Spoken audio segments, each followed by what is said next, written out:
Audible. Well, what's the difference between audible communication and communicative sound? Seems like we just reversed the terms. Yes, Mila. Well, also, you can talk and shout and speak in sign language, which is no sound.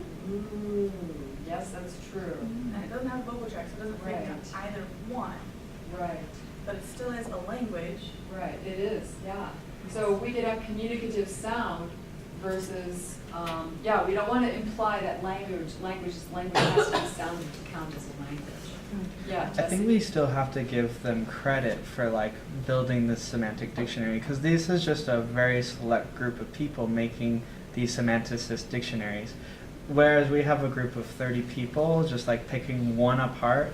It's maybe 5 or 6 people making dictionary definitions for hundred Encompassing. thousands of words. Right, They right. run out of, you know, their creative juice after a while. So it's really hard to It's a just very like go from charitable way one to look at dictionary it. Yes. sense to the next, to the next, to the next, to the next. Yes. So Hard ideas than It's much easier to be a splitter sometimes than a lumper. Yeah. So, Jesse, did you want to say something about where these semanticist dictionaries are actually used, or how they're used, or your conception of their usefulness? Because you're much more involved in this sort of thing than I am. yeah, yeah. Do you want to do that when I'm finished? Yeah, I have Okay. some stuff. Okay. We didn't plan for it, but like, Okay. yeah, I have some All right. stuff. Let's, so the authors are critical of dictionaries that bring in too much info. They say dictionaries should only talk about the senses of words. So they criticize Webster's New Collegiate for bringing in the stuff about vowel sudden. They think the New Oxford is the way to go. You should keep the distinction between dictionaries and encyclopedias exact. Okay, so they don't like that. Yeah. So, and again, this is an assumption. You don't have to swallow it whole. The assumption that knowledge of language is separable from knowledge of the world. I really don't know how you would man the barricades between the two, but ideally, if you're a semanticist trying to come up with a dictionary of language itself, you're going to keep the world out of it as much as possible and just focus on logical relationships. Okay? So they think an ideal dictionary should use definitions that talk about relations like hyponymy and symmetry and analyticity. They say that a dictionary definition of man should say man is a hyponym of animal. They think that we should talk about binary oppositions. They think that dictionary should mention the symmetry of predicates like join and marry. They think dictionaries should avoid really vague words like more or less or especially and usually. So, this maybe might be a valid one from my perspective. You know, the dictionary writers should say that certain words might have more than one sense and that a particular sense could be specified, right? So, I think I would agree with that. But I think some dictionaries already do that, so. They want to, so the goal of this dictionary is they want to be able to specify meanings with semantic primes that capture the essence of every lexical item, thereby accounting for anomalous usages. So, you know, if you say that X is red, so red is the predicate, or X is an idea, then you could categorize it as, with the semantic prime, concrete.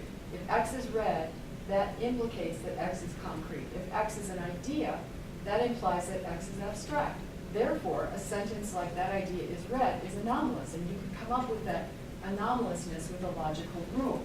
Okay, so so that's what they think is the beauty of a semanticist dictionary, at least in part.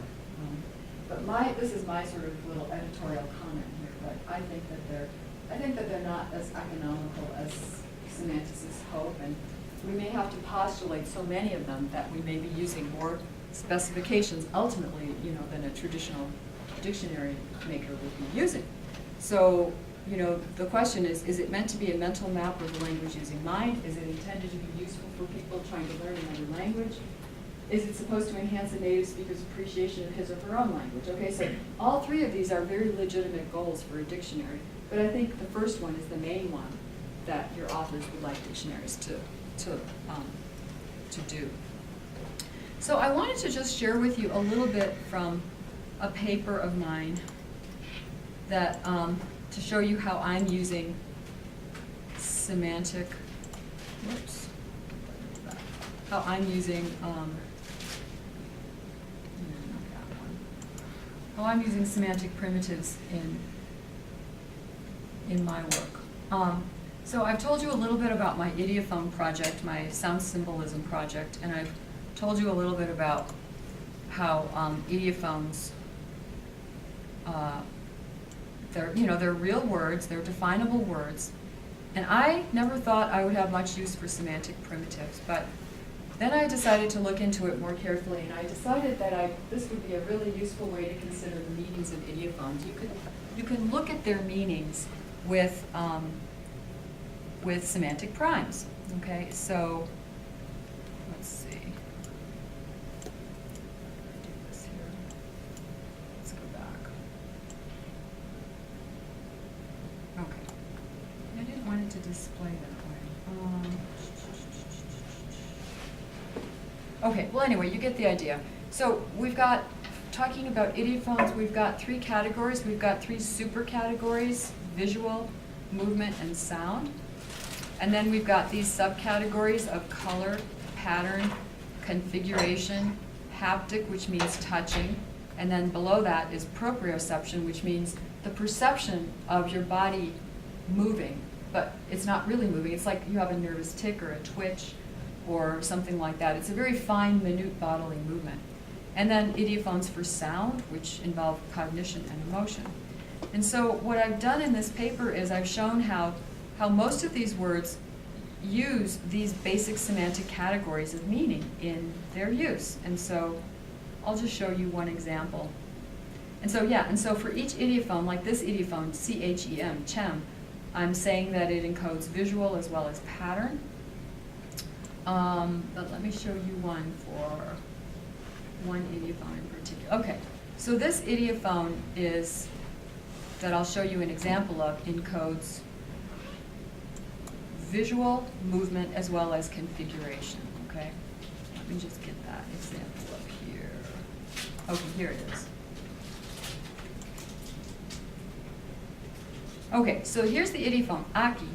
So the definition that I came up with is to move by deviating from a central axis, usually from lack of control. So it's any kind of wobbly movement. You're walking along a log that's been placed over a river, and you kind of go back and forth like that.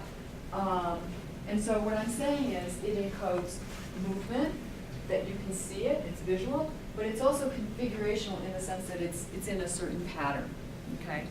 So here's a speaker showing with her gestures just how this idiophone works. Let me see. Yeah, we have sound. Okay.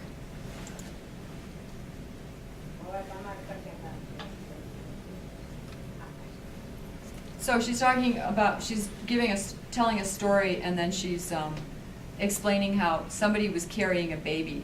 A forest spirit stole a baby from a person in the story. And so she says, carrying the baby, it walked like this, carrying it.